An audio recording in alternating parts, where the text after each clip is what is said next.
Chief Minister designate is present to take the oaths of office and of secrecy. I request your kind permission to present him. Sri Sarvanand Sonwal, Chief Minister designate, is invited to take the oaths of office and of secrecy as Chief Minister for the state of Assam. Sir, you may kindly be pleased to administer the oath of office and the oath of secrecy to the Chief Minister designate.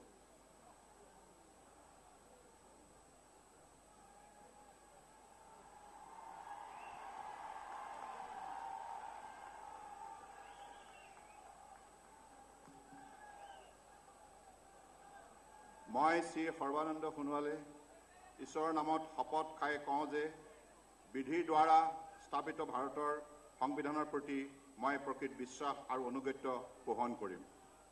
মই ভাৰতৰ সাৰ্বভৌমত্ব আৰু অখণ্ডতা ৰক্ষা কৰিম।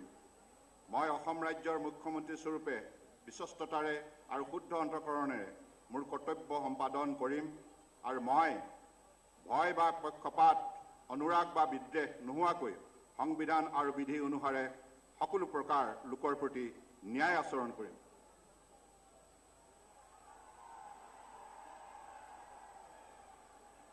মই শ্ৰী সৰ্বানন্দ সোণোৱালে ঈশ্বৰৰ নামত শপত খাই কওঁ যে অসম ৰাজ্যৰ মুখ্যমন্ত্ৰী স্বৰূপে মোৰ কৰ্তব্যৰ যথাযথ সম্পাদনাত আৱশ্যক হোৱাৰ বাহিৰে মই এনে বিষয় যি মোৰ বিবেচনাৰ কাৰণে অনা হ'ব বা অসম ৰাজ্যৰ মুখ্যমন্ত্ৰী স্বৰূপে মোৰ জ্ঞাত হ'ব কোনো ব্যক্তি বা ব্যক্তিসমূহৰ ওপৰত প্ৰত্যক্ষ বা পৰোক্ষভাৱে জ্ঞাপন বা প্ৰকাশ নকৰিম।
Sir, the ministers designate and ministers of state independent charge designate are present to take the oaths of office and of secrecy. I request your kind permission to present them. The ministers designate and ministers of state designate shall now be invited as called individually to take the oaths of office and of secrecy as minister or minister of state independent charge respectively for the state of Assam. Sir, you may be pleased to administer the oath of office and the oath of secrecy to the ministers designate and the ministers of state independent charge designate as called individually and presented. Sri Hemant Vishwa Sarma, Minister.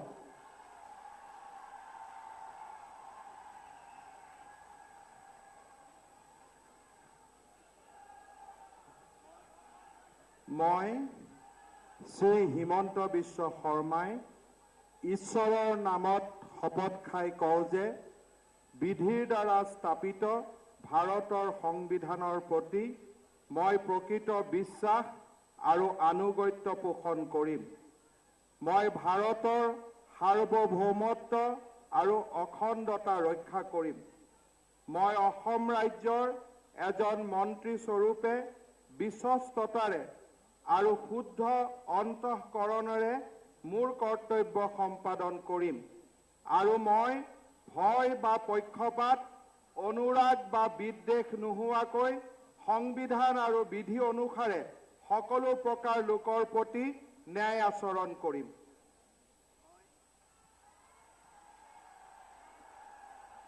মই হিমন্ত বিশ্ব শৰ্মাই ঈশ্বৰৰ নামত শপত খাই কওঁ যে অসম ৰাজ্যৰ মন্ত্ৰী স্বৰূপে মোৰ কৰ্তব্যৰ যথাযথ সম্পাদনত আৱশ্যক হোৱাৰ বাহিৰে মই এনে বিষয় যি মোৰ বিবেচনাৰ কাৰণে অনা হ'ব বা অসম ৰাজ্যৰ এজন মন্ত্ৰী স্বৰূপে মোৰ জ্ঞাত হ'ব কোনো ব্যক্তি বা ব্যক্তিসমূহৰ ওচৰত প্ৰত্যক্ষ বা পৰোক্ষভাৱে জ্ঞাপন বা প্ৰকাশ নকৰিম।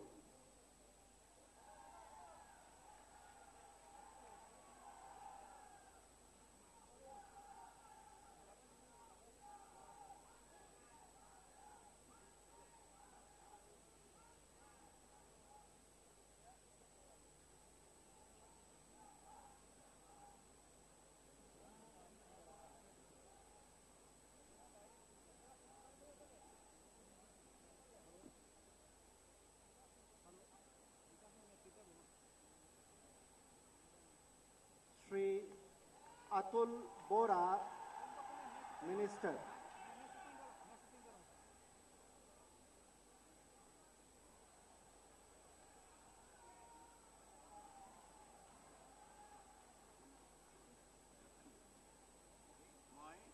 মই শ্ৰী অতুল বৰাই ঈশ্বৰৰ নামত শপত খাই কওঁ যে বিধিৰ দ্বাৰা স্থাপিত ভাৰতৰ সংবিধানৰ প্ৰতি মই প্ৰকৃত বিশ্বাস আৰু আনুগত্য পোষণ কৰিম।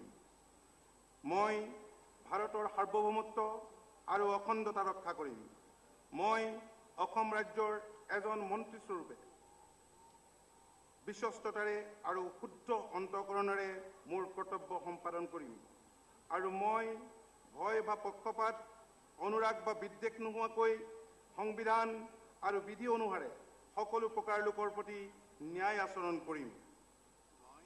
মই শ্ৰী অতুল বৰাই ঈশ্বৰৰ নামত শপত খাই কওঁ যে অসম ৰাজ্যৰ মন্ত্ৰী স্বৰূপে মোৰ কৰ্তব্যৰ যথাযথ সম্পাদনত আৱশ্যক হোৱাৰ বাহিৰে মই এনে বিষয় যি মোৰ বিবেচনাৰ কাৰণে অনা হ'ব বা অসম ৰাজ্যৰ এজন মন্ত্ৰী স্বৰূপে মোৰ জ্ঞাত হ'ব কোনো ব্যক্তি বা ব্যক্তিসমূহৰ ওচৰত প্ৰত্যক্ষ বা পৰোক্ষভাৱে জ্ঞাপন বা প্ৰকাশ নকৰিম।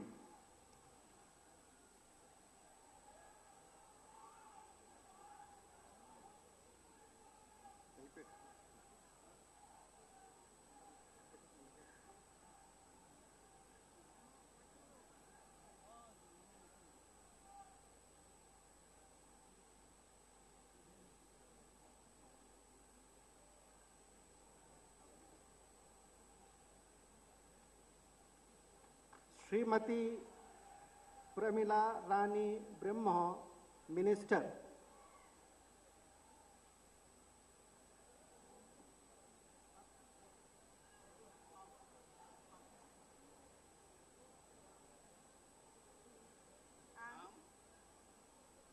Pramila Rani Brahma, Obong Kosaini Mungau, Somoy Kira Lananai Bungadi, Anger, Ain Kantijang Suzudanai, भारतनि संबिजिरखौ सैथोयै फोथायगोन आरो गनायगोन। आं भारतनि सार्वभौमत्व आरो खौसेथिखौ रैखा खालामगोन।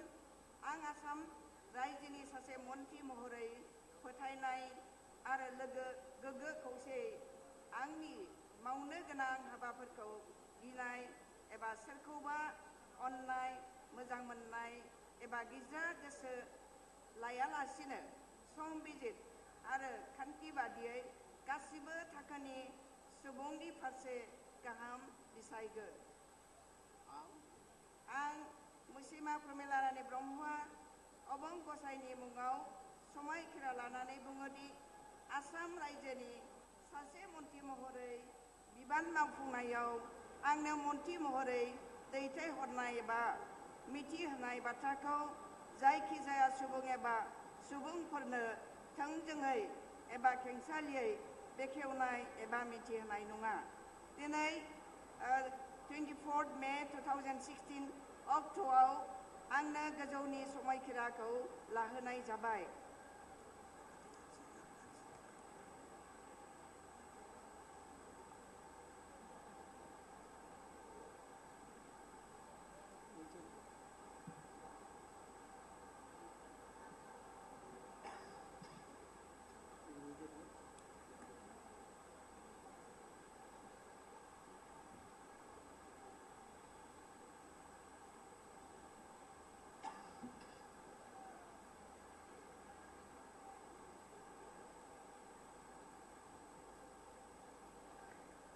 Sri Parimal Shukla Vaidya, Minister.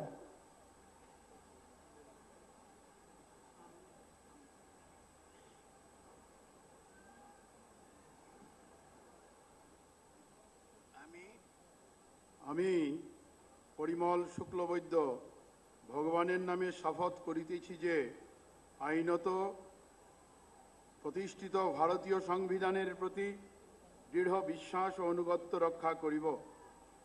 আমি ভারতের সার্বভৌমত্ব ও অখণ্ডতা রক্ষা করিব। আমি আসাম রাজ্যের মন্ত্রী হিসেবে আমার কর্তব্য বিশ্বস্তভাবে ও বিবেকপরায়ণতার সহিত সম্পন্ন করিব এবং ভারতীয় সংবিধান অনুযায়ী ভয়, অনুগ্রহ, প্রীতি বা বিদ্বেষ মুক্ত থাকিয়া সর্বশ্রেণীর লোকের প্রতি ন্যায় আচরণ করিব। আমি পরিমল শুক্লবৈদ্য ভগবানের নামে শপথ করিতেছি যে আসাম রাজ্যের মন্ত্রী হিসেবে আমার নিকট যে বিষয় বিবেচনার জন্য উত্থাপিত করা হইবে অথবা আমার জ্ঞাতসারে আসিবে তাহা মন্ত্রীর কার্যনির্বাহের প্রয়োজন ব্যতীত প্রত্যক্ষ বা পরোক্ষভাবে কোনো ব্যক্তিবিশেষ বা ব্যক্তিবর্গের নিকট বলিব না বা প্রকাশ করিব না।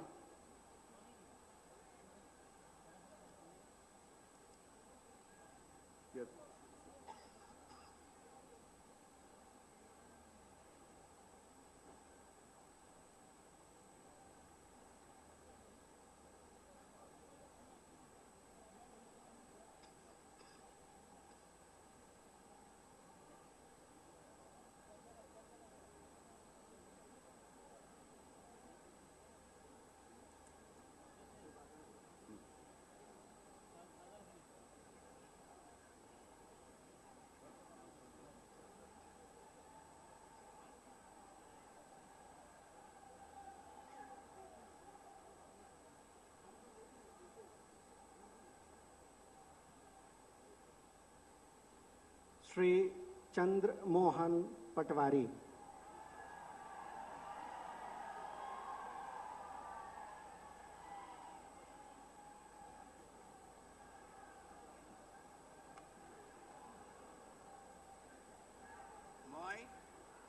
মই চন্দ্ৰমোহন পাটোৱাৰী ঈশ্বৰৰ নামত শপত খাই কওঁ যে বিধিৰ দ্বাৰা স্থাপিত ভাৰতবৰ্ষৰ সংবিধানৰ প্ৰতি মই প্ৰকৃত বিশ্বাস আৰু আনুগত্য প্ৰকাশ কৰিম।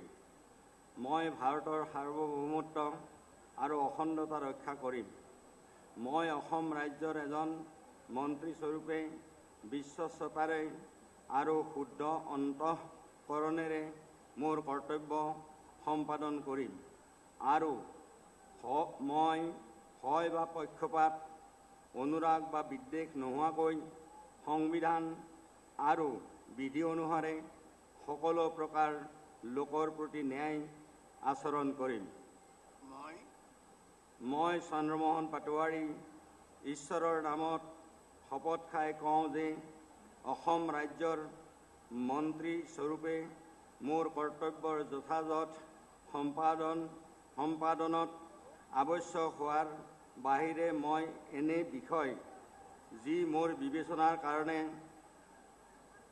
অনা হ'ব বা ৰাজ্যৰ এজন মন্ত্ৰীস্বৰূপে মোৰ জ্ঞাত হ'ব কোনো ব্যক্তি বা ব্যক্তিসমূহৰ ওচৰত প্ৰত্যক্ষ বা পৰোক্ষভাৱে জ্ঞাপন বা প্ৰকাশ নকৰিম।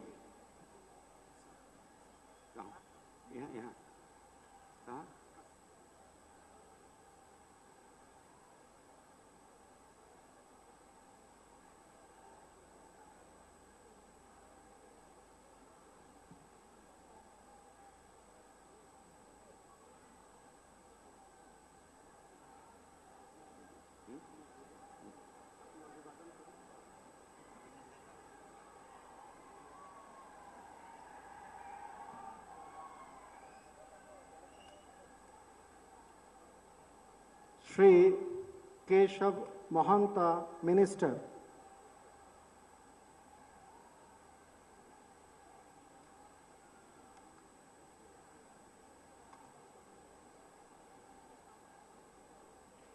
মই শ্ৰী কেশৱ মহন্তই ঈশ্বৰৰ নামত শপত খাই কওঁ যে বিধিৰ দ্বাৰা স্থাপিত ভাৰতৰ সংবিধানৰ প্ৰতি মই প্ৰকৃত বিশ্বাস আৰু আনুগত্য পোষণ কৰিম।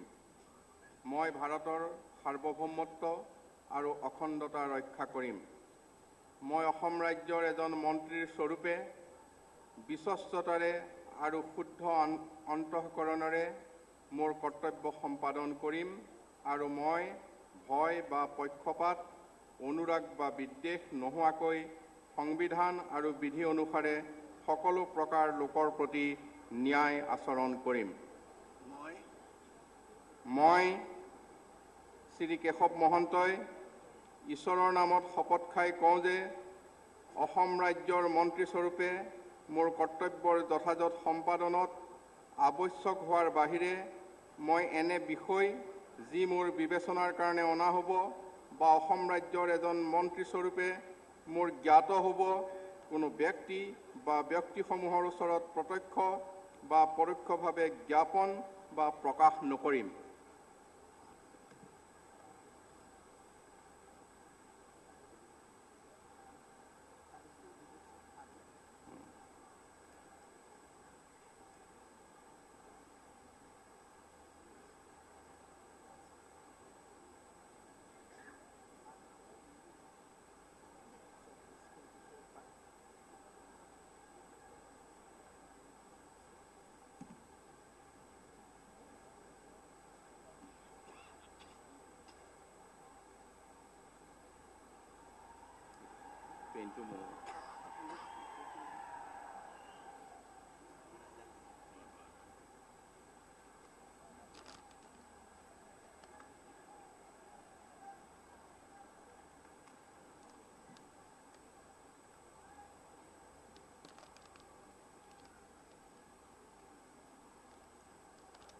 Shri Ranjit Datta, Minister.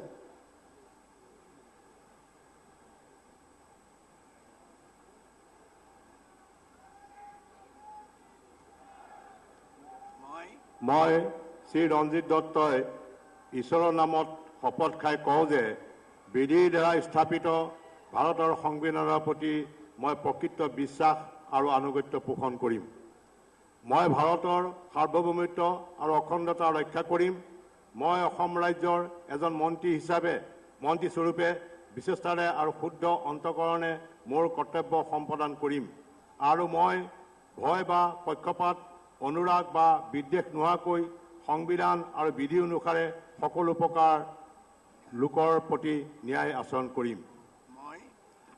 মই শ্ৰী ৰঞ্জিত দত্তই ঈশ্বৰৰ নামত শপত খাই কওঁ যে অসম ৰাজ্যৰ মন্ত্ৰী স্বৰূপে মোৰ কৰ্তব্যৰ যথাযথ সম্পাদনত আৱশ্যক হোৱাৰ বাহিৰে মই এনে বিষয় যি মোৰ বিবেচনাৰ কাৰণে অনা হ'ব বা অসম ৰাজ্যৰ এজন মন্ত্ৰী স্বৰূপে মোৰ জ্ঞাত হ'ব কোনো ব্যক্তি বা ব্যক্তিসমূহৰ ওচৰত প্ৰত্যক্ষ বা পৰোক্ষভাৱে জ্ঞাপন বা প্ৰকাশ নকৰিম।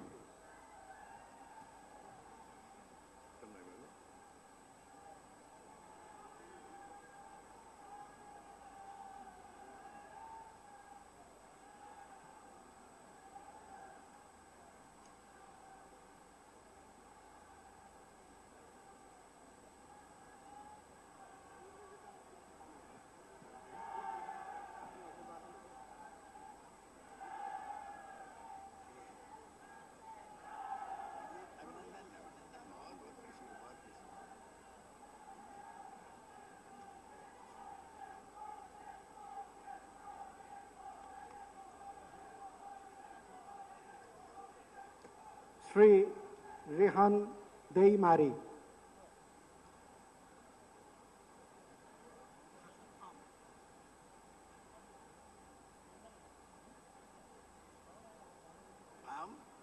आं मुस्रि रिहन दैमारि अबंगसाइनि मुङाव समायखिरा लानानै बुङोदि आङो आयेन खान्थिजों सुजुजानाय भारतनि संबिजितखौ थोंजोङै फोथायगोन आरो गनायगोन। आं भारतनि सार्वभौमत्व आरो खौसेथिखौ रैखा खालामगोन। आं आसाम रायजोनि सासे मन्त्रि महरै फोथायनाय आरो गोगो गोसोयै आंनि मावनो गोनां हाबाफोरखौ गिनाय एबा सोंखारिनाय, अननाय, मोजां मोननाय एबा गिर्जा गोसो लायालासिनो संबिजित आरो खान्थि बायदियै गासैबो थांखिखौ सुबुंनि फारसे गाहाम बिसायगोन। दिनै 24 मे 2016 अक्ट'आव आंनो गोजौनि समायखिराखौ लाहोनाय जाबाय। आं मुस्रि रिहन दैमारि अबंगसाइनि मुङाव समायखिरा लानानै बुङोदि आसाम रायजोनि सासे मन्त्रि महरै बिबान मावफुंनायाव आंनो मन्त्रि महरै दैथायहरनाय एबा मिथिहोनाय बाथ्राखौ जायखिजाया सुबुं एबा सुबुंफोरनो थोंजोङै एबा खेंस्लायै बेखेवनाय एबा मिथिहोनाय नङा। दिनै 24 मे 2016 अक्ट'आव आंनो गोजौनि समायखिराखौ लाहोनाय जाबाय।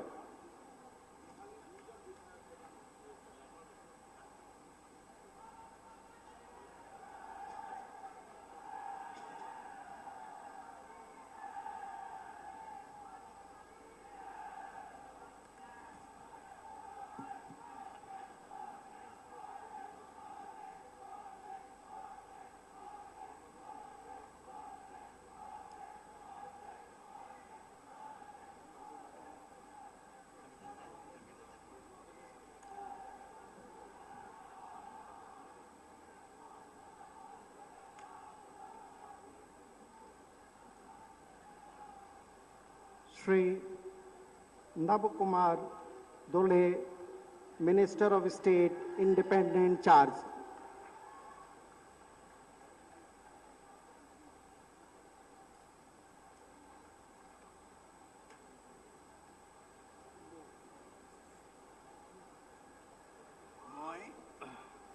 মই শ্ৰী নৱকুমাৰ দলে ঈশ্বৰৰ নামত শপত খাই কওঁ যে বিধিৰ দ্বাৰা স্থাপিত ভাৰতৰ সংবিধানৰ প্ৰতি মই প্ৰকৃত বিশ্বাস আৰু অনুগত্য পোষণ কৰিম। মই ভাৰতৰ সাৰ্বভৌমত্ব আৰু অখণ্ডতা ৰক্ষা কৰিম।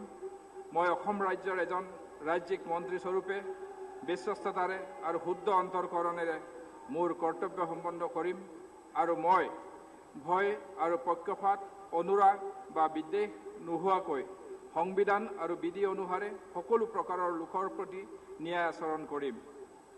মই শ্ৰী নৱকুমাৰ দলে ঈশ্বৰৰ নামত শপত খাওঁ যে অসমৰ ৰাজ্যৰ মন্ত্ৰী স্বৰূপে মোৰ কৰ্তব্যৰ যথাযথ সম্পাদনত আৱশ্যক হোৱাৰ বাহিৰে মই এনে বিষয় যি মোৰ বিবেচনাৰ কাৰণে অনা হ'ব বা অসম ৰাজ্যৰ এজন ৰাজ্যিক মন্ত্ৰী স্বৰূপে মোৰ জ্ঞাত হ'ব, কোনো ব্যক্তি বা ব্যক্তিসমূহৰ ওপৰত প্ৰত্যক্ষ বা পৰোক্ষভাৱে জ্ঞাপন কৰা বা প্ৰকাশ নকৰিম।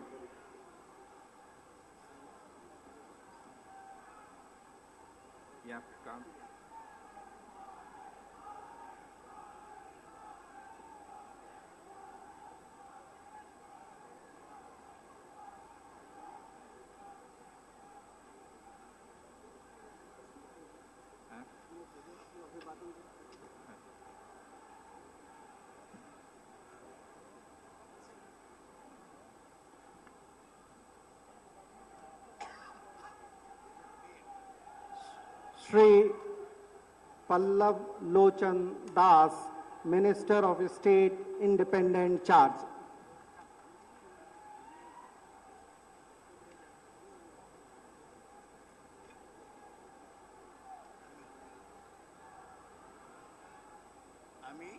মই শ্ৰী পল্লৱ লোচন দাস ঈশ্বৰৰ নামত শপত খাই কওঁ যে বিধিৰ দ্বাৰা স্থাপিত ভাৰতৰ সংবিধানৰ প্ৰতি মই প্ৰকৃত বিশ্বাস আৰু আনুগত্য পোষণ কৰিম। মই ভাৰতৰ সাৰ্বভৌমত্ব আৰু অখণ্ডতা ৰক্ষা কৰিম। মই অসম ৰাজ্যৰ এজন ৰাজ্যিক মন্ত্ৰী স্বৰূপে বিশ্বস্ততাৰে আৰু শুদ্ধ অন্তকৰণে মোৰ কৰ্তব্য সম্পাদন কৰিম আৰু মই ভয় বা পক্ষপাত অনুৰাগ বা বিদ্বেষ নোহোৱাকৈ সংবিধান আৰু বিধি অনুসাৰে সকলো প্ৰকাৰ লোকৰ প্ৰতি ন্যায় আচৰণ কৰিম। মই শ্ৰী পল্লৱ লোচন দাস ঈশ্বৰৰ নামত শপত খাই কওঁ যে অসম ৰাজ্যৰ মন্ত্ৰীস্বৰূপে মোৰ কৰ্তব্যৰ যথাযথ সম্পাদনত আৱশ্যক হোৱাৰ বাহিৰে মই এনে বিষয় যি মোৰ বিবেচনাৰ কাৰণে অনা হ'ব বা অসম ৰাজ্যৰ এজন ৰাজ্যিক মন্ত্ৰীস্বৰূপে মোৰ জ্ঞাত হ'ব কোনো ব্যক্তি বা ব্যক্তিসমূহৰ ওচৰত প্ৰত্যক্ষ বা পৰোক্ষভাৱে জ্ঞাপন বা প্ৰকাশ নকৰিম।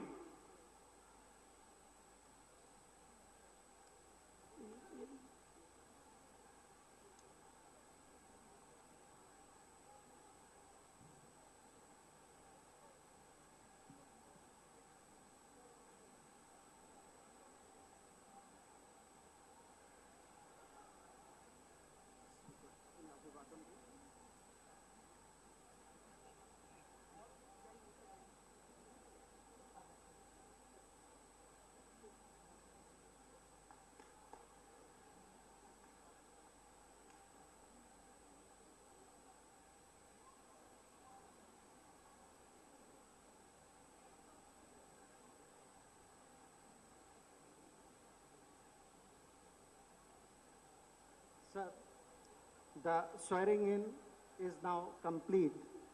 I seek your kind permission to invite Sri Hemant Vishwa Sharma, Honorable Minister, to conduct the next part of the program. আমি আপোনালোকক জনাবলৈ পাই অত্যন্ত আনন্দিত হৈছোঁ যে আমাৰ মাজত আজি মহাৰাষ্ট্ৰৰ মাননীয় মুখ্যমন্ত্ৰী দেবেন্দ্ৰ ফাডনাবিছ ডাঙৰীয়া উপস্থিত আছে। আমাৰ মাজত হাৰিয়ানাৰ মাননীয় মুখ্যমন্ত্ৰী শ্ৰীযুত মনোহৰ লাল খাট্টাৰ ডাঙৰীয়া উপস্থিত আছে আৰু আমাৰ মাজত অসমৰ মাননীয় প্ৰাক্তন মুখ্যমন্ত্ৰী তৰুণ গগৈ ডাঙৰীয়া উপস্থিত আছে। মাননীয় আমাৰ অসমৰ প্ৰাক্তন মুখ্যমন্ত্ৰী প্ৰফুল্ল কুমাৰ মহন্ত ডাঙৰীয়া উপস্থিত আছে আৰু বিটিচিৰ প্ৰধান শ্ৰী হাগ্ৰামা মহিলাই ডাঙৰীয়া উপস্থিত আছে। আমি তেওঁলোকক ধন্যবাদ জনাইছোঁ। Now I request Sri Prakash Singh Badal, Honorable Chief Minister of Punjab, to speak for a few minutes, few words of goodwill to the people of Assam.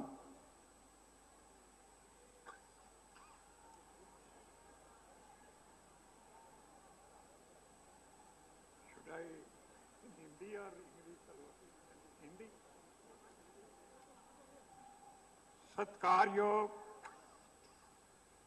Most respected Hindustan के prime minister Shri Narendra Modi ji, Bharatiya Janata Party के हिंदुस्तान के president साहब, हिंदुस्तान की cabinet के मंत्री साहबान, मेरे साथी chief minister साहबान और असम के कोने कोने से आए मेरे भाइयों बहनों नौजवानों, मैं पंजाब जो कि हिंदुस्तान की ग्रैनरी है और सोड आर्म है, पंजाबियों के तरफ से आपको मुबारकबाद देने के लिए आया हूं। श्रोमणी अकाली दल जो मेरी पार्टी है वो सबसे पुरानी बीजेपी की साथी है और हमने हमेशा एक दूसरे का बहुत बड़ी तरीके से साथ दिया और एक दूसरे से बड़ा प्यार सत्कार किया। हमें इंतहाई खुशी है कि यहां बीजेपी की लीडरशिप में सरकार बनी है। मैं सरकार के मुख्यमंत्री साहब और मंत्री साहबान को और सारे असम के रहने वालों को मुबारकबाद देता हूं पंजाबियों की तरफ से और यही परमात्मा से ये दुआ करता हूं कि असम इनकी लीडरशिप में तरक्की करे, खुशहाली आए, अमन और शांति आए। जय हिंद।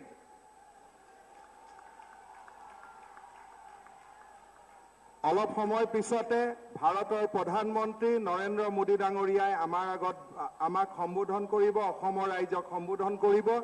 মই তাৰ আগতে now I request Shri Chandrababu Naidu, Honorable Chief Minister of Andhra Pradesh, to speak a few words.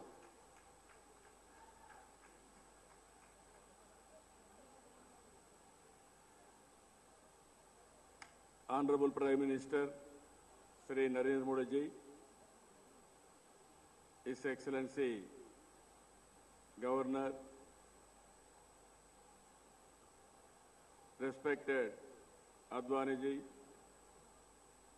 Chief Minister of Assam, respected Sonawal ji, Honorable Ministers from Central Government, my colleague Chief Ministers and friends.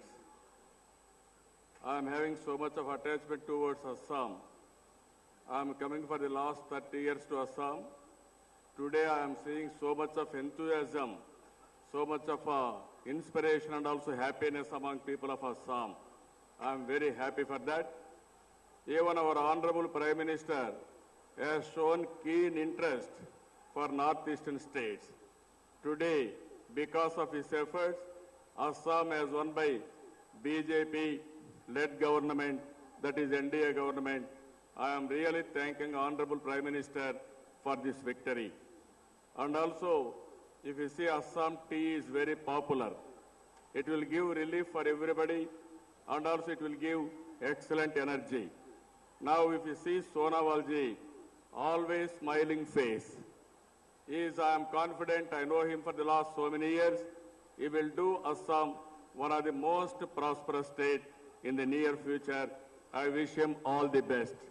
Assam is having all resources, water resources, forest resources, mineral wealth, gas, and everything they are having. Apart from all these things, excellent people. You are all here. With this NDA government, I am very happy, BJP-led government. This is a history. First time BJP is forming government in Assam. They are going to create a history in Assam in the near future. I wish all the best for all of you. This is a new government. They are going to bring new light for the people of Assam. I wish all the best for all of you. Thank you. Thank you one and all. আপোনালোকক জনাবলৈ পাই আমি অত্যন্ত আনন্দিত হৈছো যে আমাৰ মাজত আজি ভাৰত চৰকাৰৰ ৰেল মন্ত্ৰী শ্ৰীযুত সুৰেশ প্ৰভু ডাঙৰীয়া, ভাৰত চৰকাৰৰ মন্ত্ৰী উপেন্দ্ৰ কুশৱাহা ডাঙৰীয়া, কালৰাজ মিশ্ৰ ডাঙৰীয়া আৰু বাবুল সুপ্ৰিয় ডাঙৰীয়াও উপস্থিত আছে। मैं अभी मध्य प्रदेश का सम्मानित मुख्यमंत्री श्री शिवराज सिंह चौहान जी को आदर सहित वक्तव्य रखने के लिए निमंत्रण करता हूं। बोलिए भारत माता की, भारत माता की, आसाम की जनता की। मंच पर विराजमान हमारे मार्गदर्शक और लोकप्रिय प्रधानमंत्री, जिनके नेतृत्व में सारा हिंदुस्तान आज आगे बढ़ रहा है, माननीय श्रीमान नरेंद्र मोदी जी, भारतीय जनता पार्टी के राष्ट्रीय अध्यक्ष माननीय अमित शाह जी, आदरणीय अडवाणी जी, सभी वरिष्ठ नेतागण, साथ ही मुख्यमंत्रीगण, आदरणीय सर्बानंद जी, आसाम के मुख्यमंत्री जी, और यहां उपस्थित आसाम के सभी बहनों और भाइयों, सबसे पहले दोनों हाथ जोड़ के मैं आप सबको प्रणाम करता हूं, आप सबको नमस्कार करता हूं। असम में चमत्कार हुआ है। आप सबके आशीर्वाद से पहली बार भारतीय जनता पार्टी की सरकार बनी है। आपने पहली बार भारतीय जनता पार्टी की सरकार बनाकर इतिहास रचा है। अब सर्बानंद जी के नेतृत्व में भारतीय जनता पार्टी की सरकार विकास का इतिहास आसाम में रच के दिखाएगी, ये मेरा विश्वास है। सर्बानंद जी के नेतृत्व में विकास का आनंद बरसेगा, जनता के कल्याण का आनंद बरसेगा। बहनों और भाइयों, जहां जहां देश में भारतीय जनता पार्टी की सरकारें, एनडीए की सरकारें, वहां वहां विकास जैसा हुआ है कि लोग आश्चर्यचकित रह गए मेरा पूरा विश्वास है कि हमारे माननीय प्रधानमंत्री श्रीमान नरेंद्र मोदी जी, सचमुच में नरेंद्र मोदी जी भारत को भगवान का वरदान है। 2 साल पहले की हालत आप देखिए, पूरा देश हताशा के दौर में डूबा हुआ था, लेकिन आज 2 साल में पूरा देश उत्साह से भर के खड़ा हो गया है। फैसले फटाफट लिए जा रहे हैं, पॉलिसी पैरालिसिस खत्म हो गया है, महंगाई घट रही है, विकास दर बढ़ रही है और पूरी दुनिया में भारत का मान सम्मान और इज्जत कई गुना ज्यादा बढ़ी है।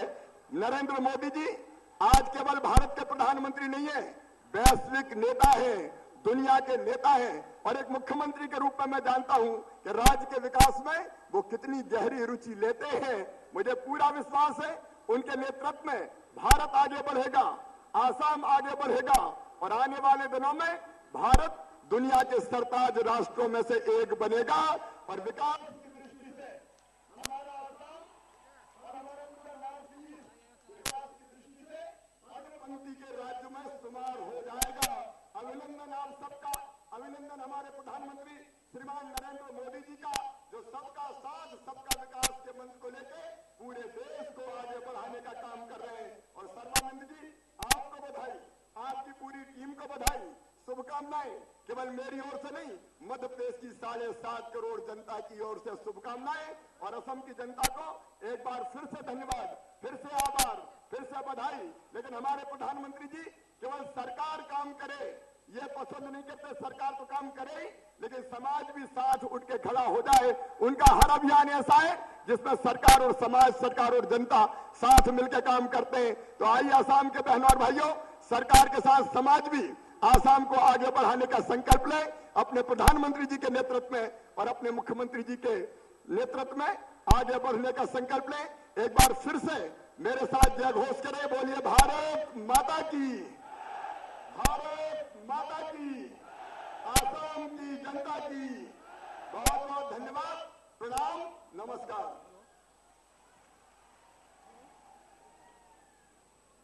যিজন ব্যক্তিৰ নেতৃত্বত আজি অসমত এই নতুন চৰকাৰখনৰ পৰিৱৰ্তন আৰু এই নতুন চৰকাৰখনৰ সোপান মেলিলে, সেইগৰাকী ব্যক্তি ভাৰতীয় জনতা পাৰ্টীৰ ৰাষ্ট্ৰীয় সভাপতি অমিত শ্বাহ ডাঙৰীয়াক তেখেতৰ বক্তব্য ৰাখিবলৈ মই অনুৰোধ জনাইছো।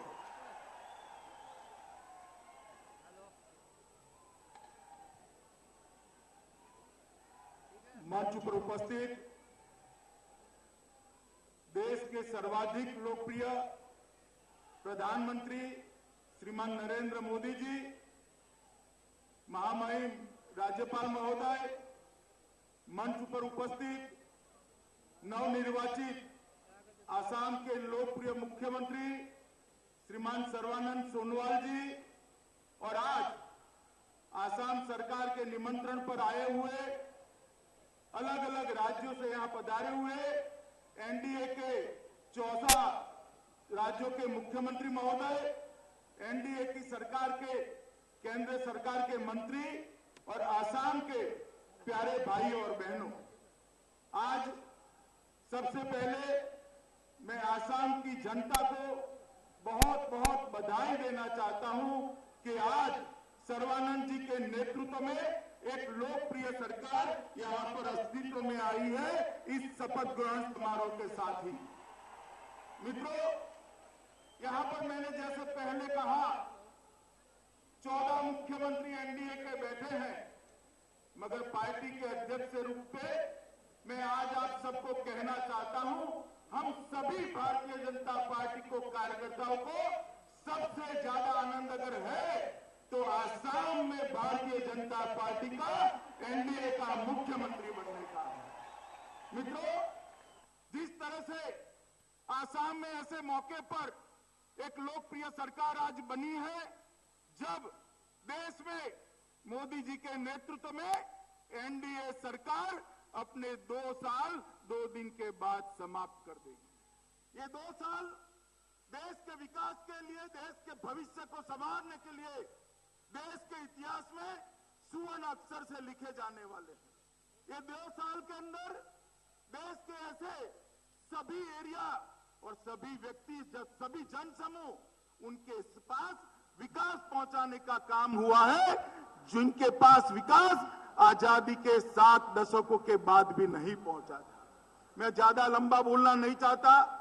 अपार संभावनाओं वाले ये असम प्रदेश को आज एक लोकप्रिय सरकार मिली है। भाजपा के नेतृत्व में एनडीए की सरकार मिली है। असम गण परिषद और बीपीएफ के सहयोगियों के साथ ये जो नई सरकार काम कर रही है, मैं आसाम की जनता को भरोसा दिलाने चाहता हूं कि आपने जो जनादेश दिया है वो जनादेश इतने कारगर तरीके से सरकार काम करने वाली है कि आसाम देश के अग्रिम राज्यों की पंक्ति में देखते देखते शुमार हो जाएगा और विकास के नए रिकॉर्ड ये 5 साल के अंदर आसाम बनाएगा। मित्रों, मोदी जी के नेतृत्व में पूरे देश में चाहे किसी की भी पार्टी की सरकार हो, संघीय ढांचे को मजबूत करते हुए मोदी जी ने देश भर के गरीब, पिछड़े, वंचित, आदिवासी, दलित, गांव, किसान, बेरोजगार सबके लिए बहुत सारे काम किए हैं।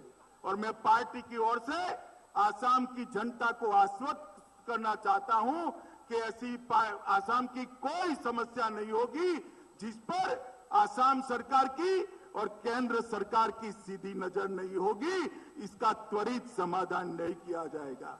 मैं फिर से एक बार आप सभी को भारतीय जनता पार्टी के नेतृत्व में एजीपी और बीपीएफ की एक साझा सरकार यहां चुनकर लाने के लिए, एक जबरदस्त जनादेश देने के लिए और 2/3 बहुमत देने के लिए आसाम की जनता सा हृदय से, बहुत गहराइयों से, हृदय की गहराइयों से धन्यवाद कर मेरी बात समाप्त करता हूं। सभी लोग मेरे साथ दोनों हाथ खड़े कर बोलिए, भारत माता की, भारत माता की, वंदे मातरम।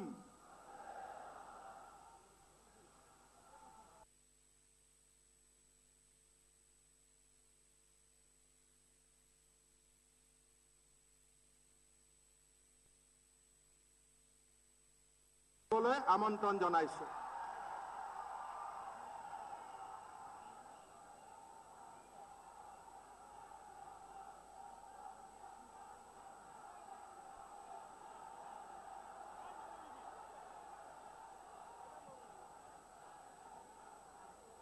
आसाम के राज्यपाल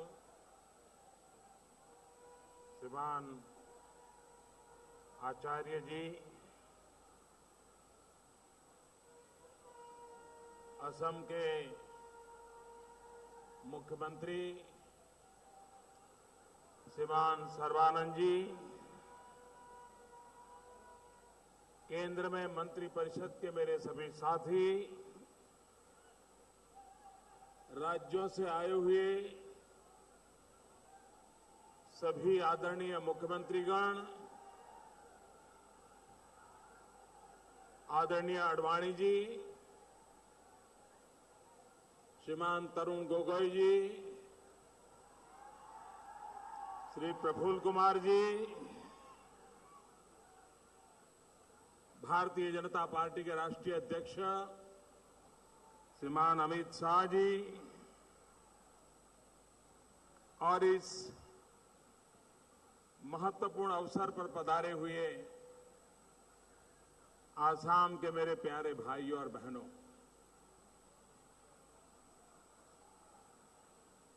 श्रद्धाहार असमवासी राइज,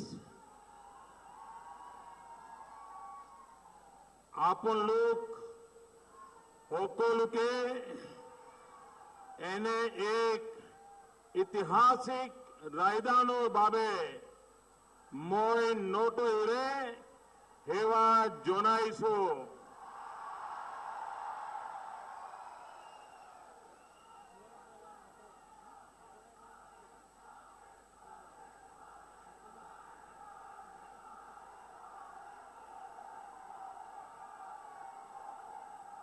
मैं सबसे पहले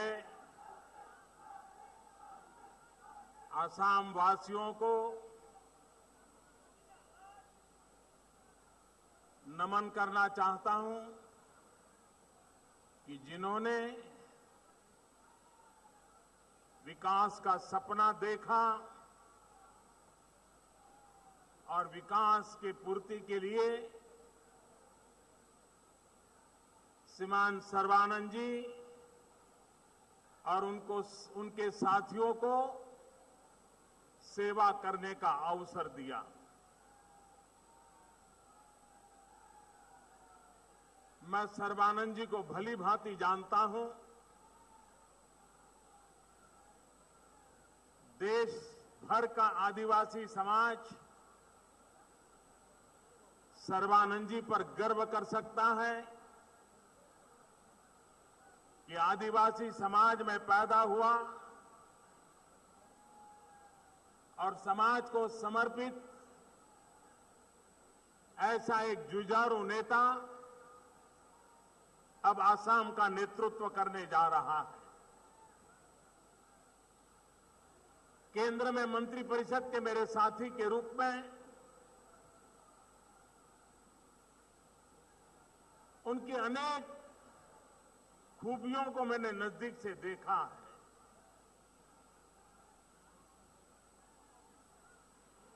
मधुरता शायद उनके बॉडी लैंग्वेज का दूसरा नाम है। सरलता, सहजता, मृदुता, ये इनको सहज साध्य है और मुझे विश्वास है कि हमेशा प्रसन्न चित्त रहने वाले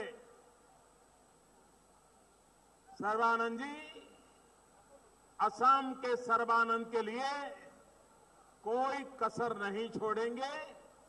पूरी मेहनत और लगन के साथ असम के भाग्य को बदलने के लिए पूरा प्रयास करेंगे। उनकी पूरी टीम भी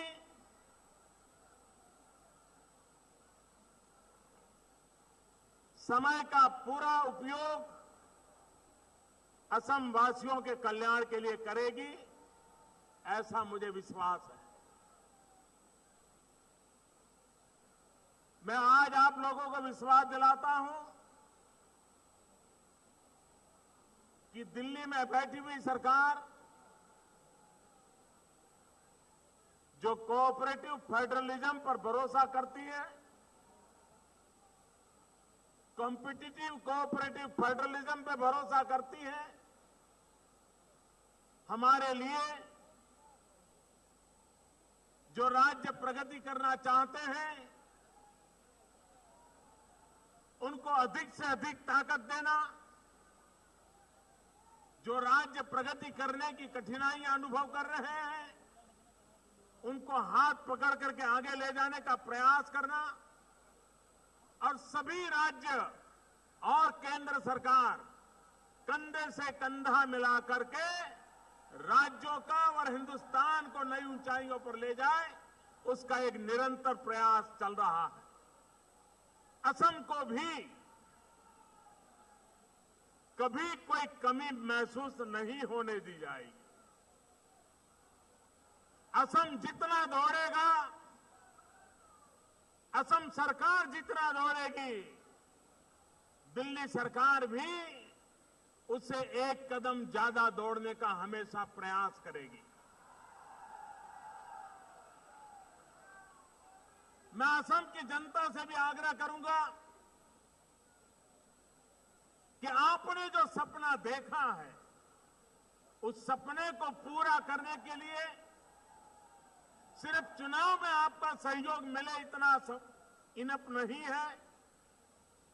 आवश्यकता है कि लोकतंत्र भागीदारी से चले, सरकार और जनता कंधे से कंधा मिलाकर के आगे बढ़े तो उसके अद्भुत परिणाम मिलते हैं। असम की जनता भी कंधे से कंधा मिलाकर के असम के भाग्य को बदलने के लिए पूरा प्रयास करेगी। आपने मुझे लाल किले पर से कभी कभी सुना है, आपने मुझे संसद के द्वार पर भी सुना है।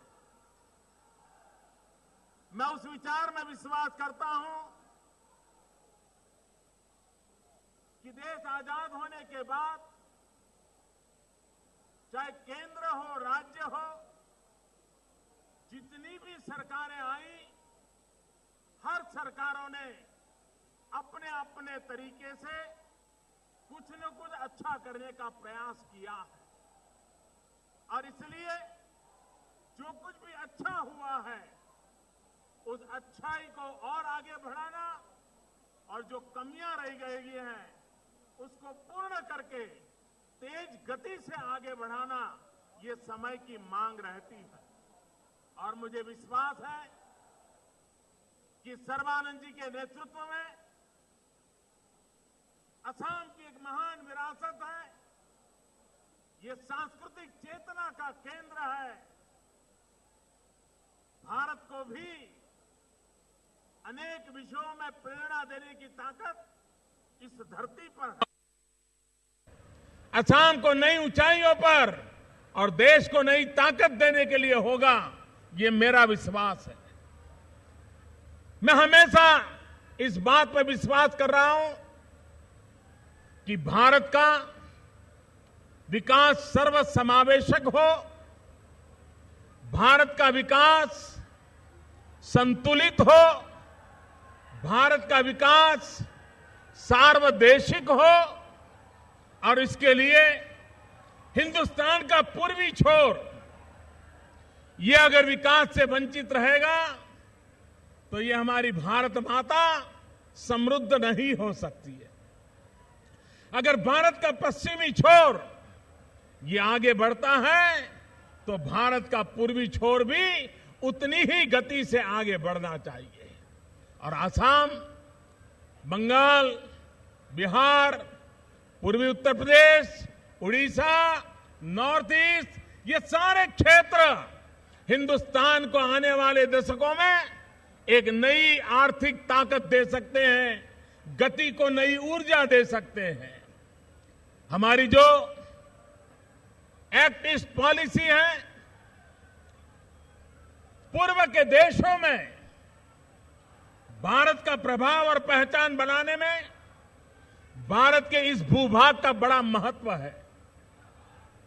ये हमारा अष्टलक्ष्मी प्रदेश, कभी सेवन सिस्टर प्रदेश कहा जाता था, ये पूरा नॉर्थ ईस्ट का विकास वो सिर्फ हिंदुस्तान को नहीं, हमारे पूर्व के देशों में भी प्रभाव पैदा करने की ताकत रखता है।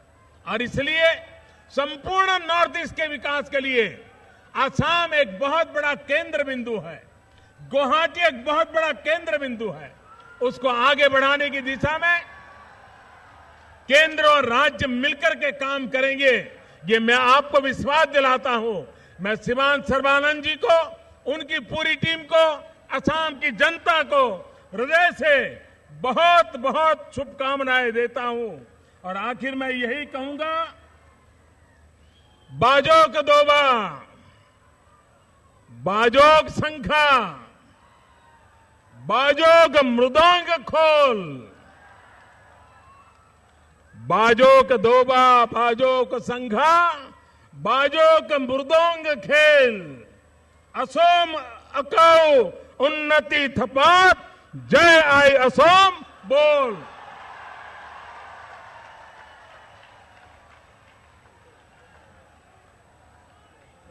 প্ৰধানমন্ত্ৰী মোদী ডাঙৰীয়াক আমি সকলোৱে ধন্যবাদ জনাইছোঁ। আমাৰ অনুষ্ঠানৰ শেষত এইবাৰ আমাৰ আগত বক্তব্য ৰাখিব অসমৰ মুখ্যমন্ত্ৰী সৰ্বানন্দ সোণোৱাল ডাঙৰীয়াই।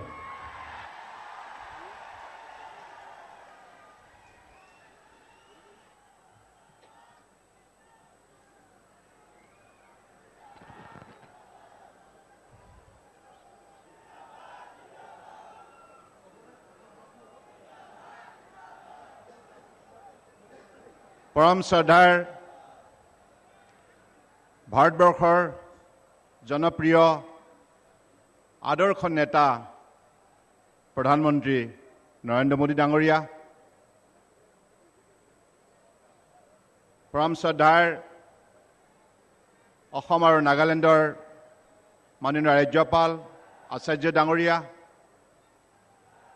ভাৰতীয় জনতা পাৰ্টীৰ ৰাষ্ট্ৰীয় সমিতিৰ মাননীয় অধ্যক্ষ অমিত শ্বাহ ডাঙৰীয়া, আমাৰ সকলোৰে জ্যেষ্ঠ নেতা আদৱানী ডাঙৰীয়াৰ লগতে আজি এই মঞ্চত আমাক আশীৰ্বাদ দিবলৈ অহা NDA নেতৃত্বাধীন ভাৰতবৰ্ষৰ বিভিন্ন ৰাজ্য চৰকাৰসমূহৰ মাননীয় মুখ্যমন্ত্ৰীসকল, অসমৰ প্ৰাক্তন মুখ্যমন্ত্ৰী তৰুণ গগৈ ডাঙৰীয়া, প্ৰাক্তন মুখ্যমন্ত্ৰী প্ৰফুল্ল মহন্ত ডাঙৰীয়াৰ লগতে BPFৰ মুৰব্বী হাগ্ৰামা মহিলাই ডাঙৰীয়া, ভাৰতবৰ্ষৰ কেন্দ্ৰীয় চৰকাৰৰ মাননীয়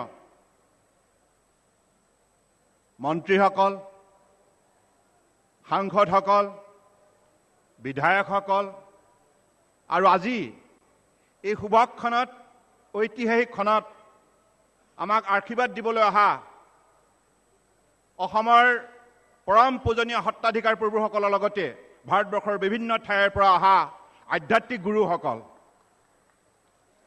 আৰু সমবেত পৰম শ্ৰদ্ধা ৰাইজ, সাংবাদিক বন্ধুসকল, জয় জয়তে আজি শুভক্ষণত সমবেত হোৱা আপোনালোক সকলোটিলৈ মই মোৰ গভীৰ শ্ৰদ্ধা নিবেদন কৰিছোঁ আৰু ইয়াত উপস্থিত থকা আধ্যাত্মিক গুৰুসকললৈ কোটি কোটি প্ৰণাম যাচিছোঁ। আজি ভাৰতীয় জনতা পাৰ্টীৰ বাবে এইটো এটা ঐতিহাসিক মুহূৰ্ত। এই মুহূৰ্তটো গঢ়ি তোলাৰ ক্ষেত্ৰত অসমৰ ৰাইজে যি শক্তিশালী ভূমিকা পালন কৰিলে তাৰ বাবে পোনপ্ৰথমে মই অসমৰ বৰাক ব্ৰহ্মপুত্ৰ উপত্যকাৰ পাহাৰ ভৈয়ামৰ সমূহ ৰাইজলৈ গভীৰ কৃতজ্ঞতা জ্ঞাপন কৰিছোঁ। এইখন স্বৰ্গদেউ চাওলুং চুকাফাৰ দেশ, বীৰ লাচিত বীৰ চিলাৰায়ৰ দেশ, মহাপুৰুষ শ্ৰীমন্ত শংকৰদেৱ মাধৱদেৱ আজান ফকীৰৰ দেশ, ৰূপকোঁৱৰ জ্যোতিপ্ৰসাদ আগৰৱালা, কলাগুৰু বিষ্ণু ৰাভা, নটসূৰ্য ফুনি শৰ্মা আৰু সুধাকান্ত ডক্টৰ ভূপেন হাজৰিকাৰ দেশ। এইখন ৰাজ্যত আমি বিভিন্ন ভাষা-ভাষী ধৰ্মাৱলী লোকে বসবাস কৰোঁ। আমাৰ উপাসনাৰ পদ্ধতি পৃথক পৃথক হ'লেও আমি সাংস্কৃতিকভাৱে একেটা থালৰ সৈতে জড়িত। আমাৰ সাংস্কৃতিক অভিন্ন। গতিকে মই বিশ্বাস ৰাখিছোঁ আগন্তুক দিনত আমি মানৱীয় প্ৰমূল্যবোধৰ দ্বাৰা আমি আমাৰ মাজত ভাতৃত্ববোধ শক্তিশালী কৰি আমি এখন শক্তিশালী সমাজ নিৰ্মাণ কৰাৰ ক্ষেত্ৰত অগ্ৰসৰ হ'ম। আজি এই শুভক্ষণত মই সেইসকল মহান বীৰ বীৰংগনালৈ গভীৰ শ্ৰদ্ধাঞ্জলি জ্ঞাপন কৰিছোঁ যিসকলে জাতীয় আন্দোলনত প্ৰাণ আহুতি দিলে আৰু লগতে ভাৰতীয় জনতা পাৰ্টী আৰু সংঘৰ যিসকল প্ৰচাৰকে দেশৰ স্বাৰ্থত আত্মবলিদান দিলে তেখেতসকলক মই গভীৰ শ্ৰদ্ধাঞ্জলি জ্ঞাপন কৰিছোঁ। আজি এই মুহূৰ্তত মই বেছি দীঘলীয়া কৰিব বিচৰা নাই। মই কেৱল আমাৰ আজি এই অনুষ্ঠানত অংশগ্ৰহণ কৰি আমাক আশীৰ্বাদ দিবলৈ অহা মাননীয় প্ৰধানমন্ত্ৰী নৰেন্দ্ৰ মোদী ডাঙৰীয়া আৰু ৰাষ্ট্ৰীয় অধ্যক্ষ অমিত শ্বাহ ডাঙৰীয়াৰ নেতৃত্বত আমাৰ বিভিন্ন ৰাজ্যৰ মাননীয় মুখ্যমন্ত্ৰীসকল আৰু মাননীয় কেন্দ্ৰীয় চৰকাৰৰ মন্ত্ৰীসকল লগতে আদৱানী ডাঙৰীয়াই আমাক যেনেধৰণে উৎসাহিত কৰিলে আৰু তেখেতসকলৰ মৰম স্নেহ আৰু আশীৰ্বাদৰ বাবে আজি ভাৰতীয় জনতা পাৰ্টীৰ প্ৰতিগৰাকী কৰ্মকৰ্তাৰে নিষ্ঠাৰে ৰাইজৰ স্বাৰ্থত কাম কৰাৰ নিমিত্তে আজি সংকল্প লৈছে। গতিকে আগন্তুক দিনত আমি সকলোৱে মিলি কাম কৰিব লাগিব।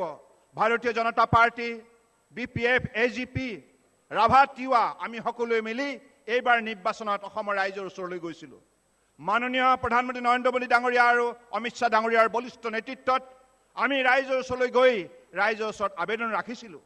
ৰাইজৰ ওচৰত আমি আমাৰ প্ৰাৰ্থনা অৰ্পণ কৰিছিলোঁ।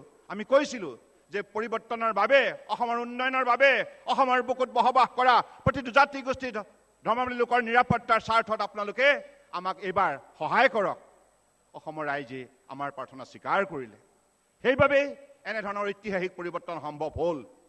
আজি আপোনালোক সকলোৱে আমি সকলোৱে অবিৰভাৱে উপলব্ধি কৰোঁ যে মাননীয় প্ৰধানমন্ত্ৰী নৰেন্দ্ৰ মোদী ডাঙৰীয়াই যোৱা 2টা বছৰত সুশাসন ব্যৱস্থাৰ যোগেদি ভাৰতবৰ্ষত এটা নতুন বিপ্লৱৰ সূচনা কৰিছে, যাৰ ফলত আজি দেশে অগ্ৰগতিৰ দিশত দুপদুপকৈ আগবাঢ়ি গৈছে।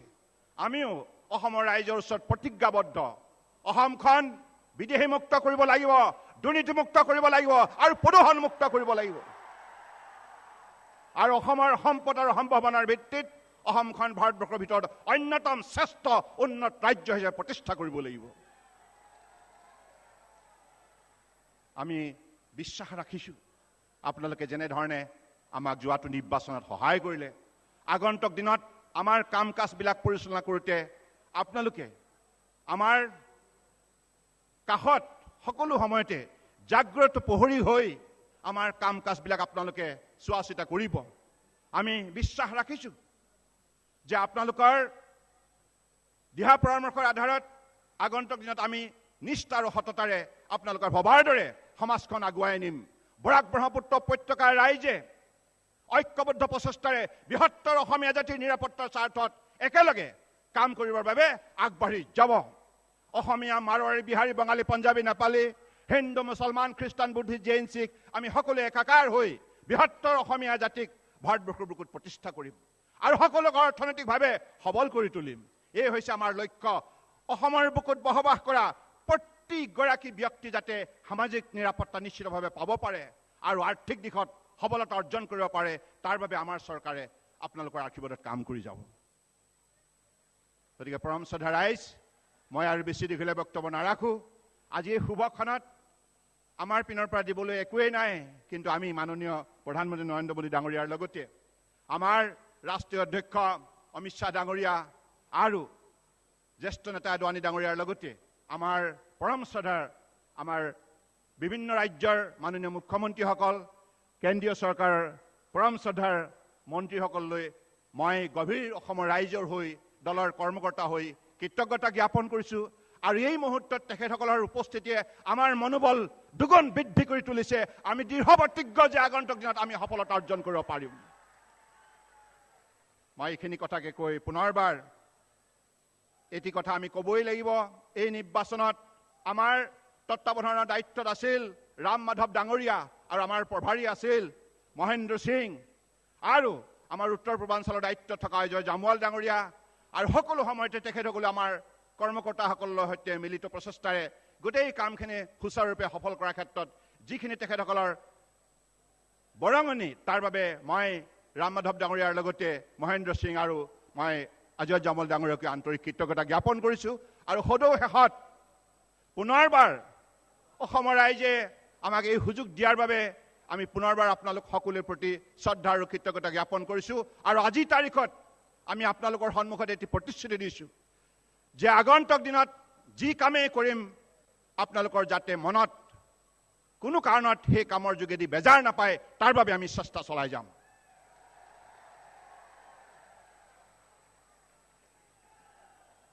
গতিকে আজি শুভক্ষণত এইখিনি কথাকে কৈ মই সকলোৰে প্ৰতি শ্ৰদ্ধা আৰু কৃতজ্ঞতা জ্ঞাপন কৰিছোঁ। আৰু আজি দুপৰীয়া ভাগত এগৰাকী ব্যক্তি মোক জানিবলৈ দিলে, অসম প্ৰদেশ কংগ্ৰেছৰ মাননীয় সভাপতি অঞ্জন দত্ত ডাঙৰীয়া অসুস্থ হৈ চিকিৎসাধীন হৈ আছে। আমি এই মুহূৰ্তত তেখেতৰ আৰোগ্য কামনা কৰিছোঁ। গতিকে সদৌ শেষত পুনৰবাৰ সকলোৰে প্ৰতি শ্ৰদ্ধা আৰু কৃতজ্ঞতা জনাই আগন্তুক দিনত আপোনালোক সকলোৱে সঁহাৰি বিচাৰি মই মোৰ বক্তব্য সামৰিলোঁ। ধন্যবাদ। জয় আই অসম। ভাৰত মাতা কি, ভাৰত মাতা কি, ভাৰত মাতা কি।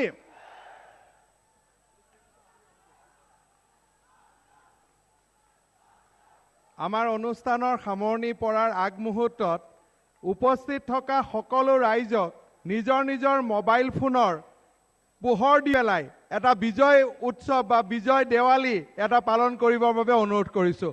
সকলোৱে নিজৰ নিজৰ মোবাইল ফোনৰ লাইটৰ পোহৰ দেখাব।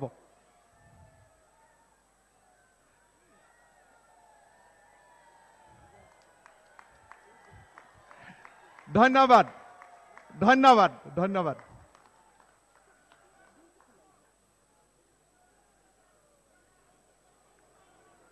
Sir, I seek your kind permission to conclude today's function.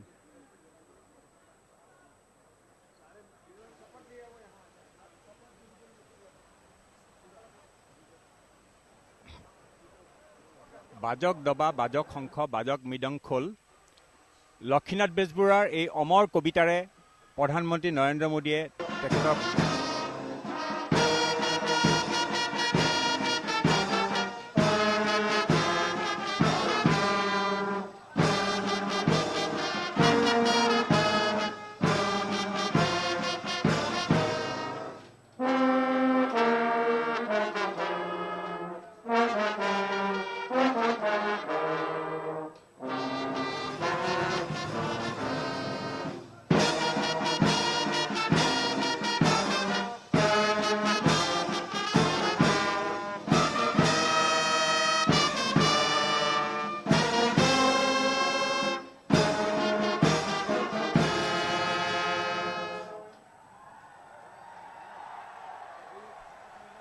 আমি পুনৰ কৈছোঁ লক্ষীনাথ বেজবৰুৱাৰ অমৰ সংগীত লক্ষীনাথ বেজবৰুৱাৰ অমৰ কবিতা বাজক দবা বাজক শংখ বাজক মৃদংখোল এই বাণীৰে প্ৰধানমন্ত্ৰী শ্ৰী নৰেন্দ্ৰ মোদীয়ে তেওঁৰ আশা প্ৰকট কৰিলে অসমৰ উন্নতি আশা প্ৰকট কৰিলে আৰু তাৰ বাবে আজিৰ এক যেন নতুন ঐতিহাসিক শুভাৰম্ভ হ'ল এক নতুন প্ৰশাসনৰ তথা সুশাসনৰ যি অসমৰ ৰাইজে বিচাৰি পেলাই আমাৰ বিগত নিৰ্বাচনত এখন অনাক কংগ্ৰেছী চৰকাৰ ক্ষমতাত বহুৱালে লগতে নতুন মুখ্যমন্ত্ৰী আজি শপত লোৱা নতুন মুখ্যমন্ত্ৰী সৰ্বানন্দ সোণোৱাল ডাঙৰীয়াই তেখেতৰ দায়বদ্ধতা প্ৰকাশ কৰিলে অসমক আগবঢ়াই নিয়াৰ সকলোৰে সহায় বিচাৰিলে লগতে চিকিৎসাধীন তেখেতে ভাষণ সামৰোতে এটা অতি সুন্দৰ সংকেত দিলে যে চিকিৎসাধীন অসম প্ৰদেশ কংগ্ৰেছৰ চিকিৎসাধীন অসুস্থ সভাপতি তেওঁৰ আশু আৰোগ্য কামনা কৰিলে অসমৰ সকলোৰে প্ৰতি কৃতজ্ঞতা জনাই ভাষণ সামৰিছে লগতে তেওঁ ক'লে যে এই যাত্ৰা কঠিন এই যাত্ৰা কঠোৰ এই অসমৰ উন্নতিৰ বাবে অসমৰ প্ৰগতিৰ বাবে কোনো অকলে একো কৰিব নোৱাৰে যিটো নৰেন্দ্ৰ মোদী ডাঙৰীয়াই তেওঁৰ আগতে কৈ গ'ল তাৰ কাৰণে লাগিব সকলোৰে সঁহাৰি সকলোৰে সহযোগিতা জাতি ধৰ্ম বৰ্ণ নিৰ্বিশেষে সকলোৰে তেখেতে ক'লে যে উপাসনাৰ পদ্ধতি বেলেগ বেলেগ হ'ব পাৰে কিন্তু ভাষা বেলেগ হ'ব পাৰে কিন্তু সকলো একেটা শিপাৰে ঠাল ঠেঙুলি সকলোৰে সংস্কৃতি একে সংস্কৃতি আপডাল কৰি অসমখন গঢ় লৈ উঠিছে এইখন চাওলুং চুকাফাৰ দেশ এইখন শংকৰদেৱৰ দেশ এইখন মাধৱদেৱৰ দেশ এইখন আজান ফকীৰৰ দেশ মই মোৰ মাইকটো অঞ্জন